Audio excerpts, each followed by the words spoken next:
वर्ष 1886, देश अमेरिका।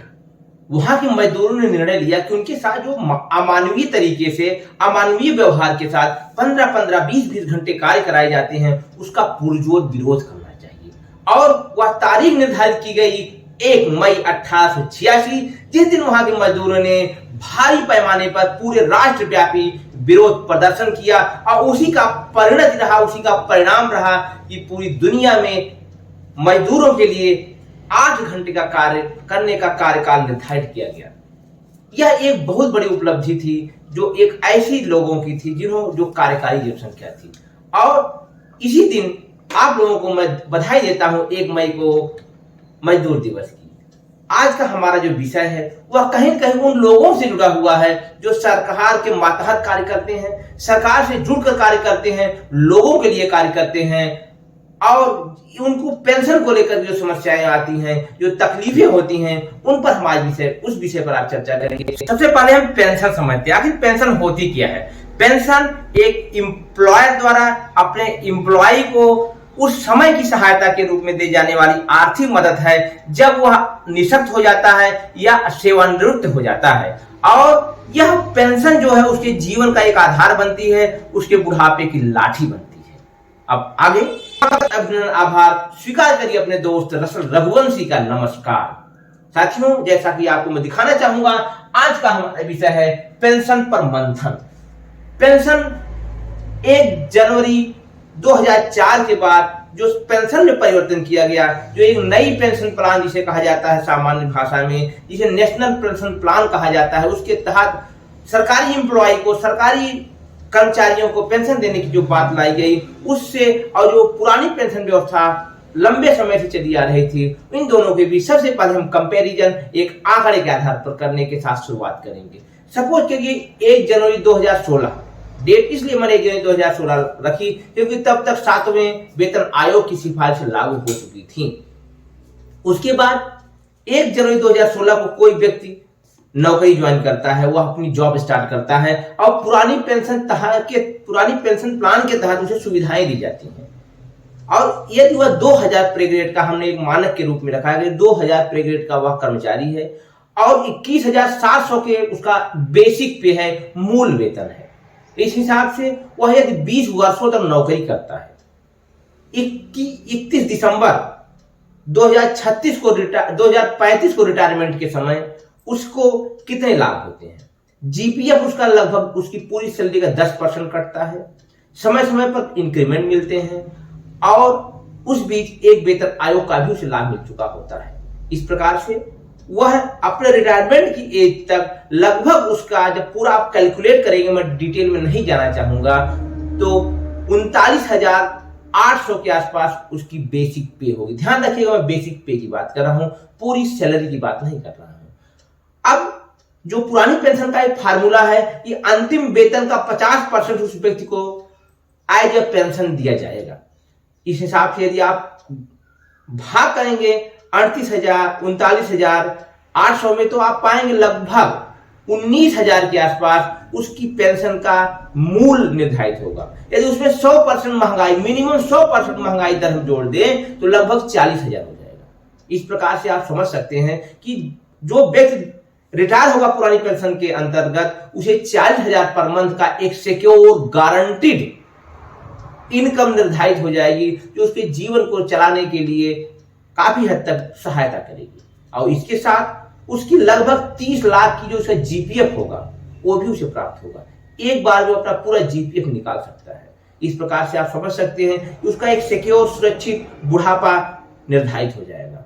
अब हम नई पेंशन प्लान या नेशनल पेंशन प्लान की बात करते हैं। इसमें पैसे को सरकार, इसको अंशदायी पेंशन योजना भी कहा जाता है, क्योंकि इसमें कुछ पैसे सरकार अपने तरफ से लगाती है और कुछ पैसे एम्प्लॉय के सैलरी से काटा जाता है, जो कि वर्तमान में ये एवरेज निकाला जाए तो 10% है। मतलब 10% सरकार देती है और 10% एम्प्लॉय के खाते से, उसके वेतन से कटता है। इस हिसाब से यदि हम जोड़ेंगे तो लगभग 30 लाख एम्प्लॉय के खाते से कटेगा और 30 लाख सरकार अपने तरफ से अंशदान करेगी।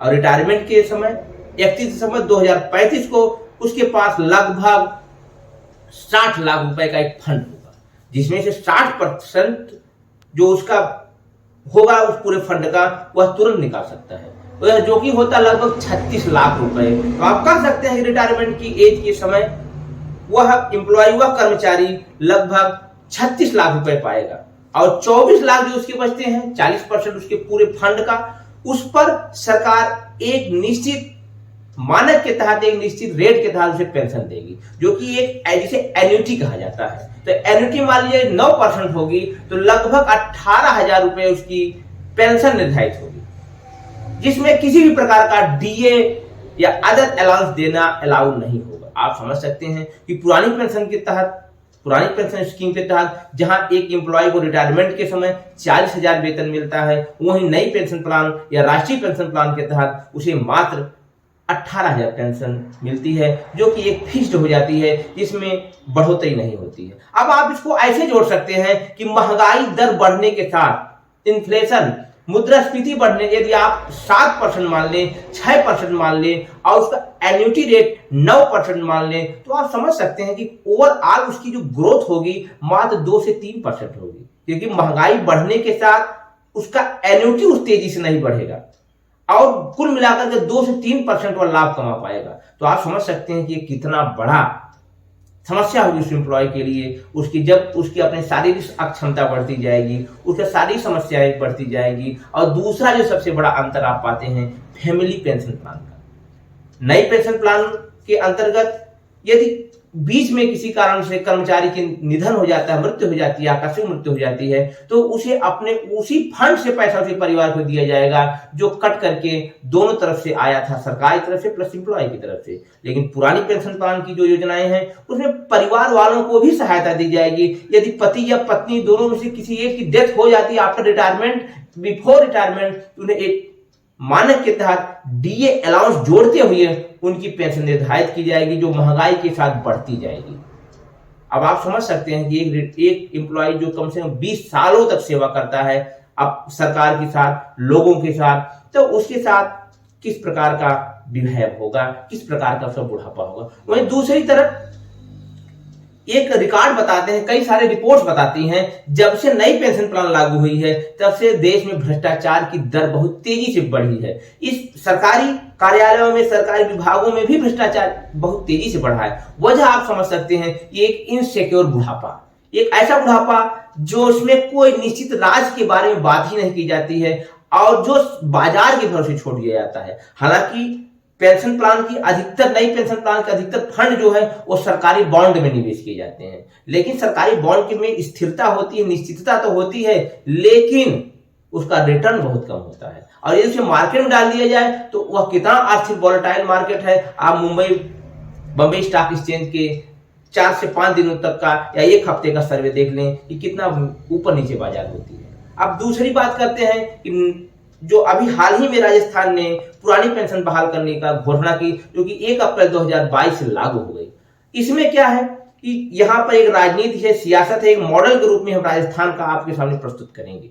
राजस्थान में अभी तक यदि बात की जाए तो लगभग 52,000 करोड़ रुपए वहां के एम्प्लॉय पर सरकार सैलरी के रूप में खर्च करती है, जो उसके पूरे एक्सपेंडिचर का लगभग 56% है। और पूरी जनसंख्या यदि राजस्थान की उठाई जाए तो सरकारी एम्प्लॉय की संख्या मात्र प्रतिशत में देखी जाए तो 6% है। आप दूसरे शब्दों में कह सकते हैं सरकार 6% जनसंख्या पर 56% अपना एक्सपेंडिचर खर्च करती है, जिसमें से 23,000 करोड़ रुपया उनका पेंशन पे खर्च होता है और 29,000 करोड़ रुपए लगभग उनका खर्च होता है सैलरी पर।